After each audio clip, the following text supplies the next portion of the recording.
এই শব্দটা আমি একটা আদর্শ ছাত্র কীভাবে বলা যায় সেই নিয়ে উপাদান বলছি।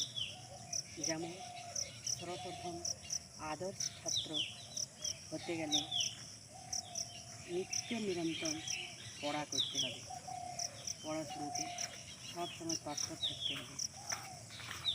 তারপরে হলো মোবাইল। এখন এই বর্তমান যুগে মোবাইল মানুষকে পতনের মাঝে নিয়ে যাচ্ছে। একটা স্টুডেন্টের কর্তব্য হলো সে মোবাইল ছুঁবে না,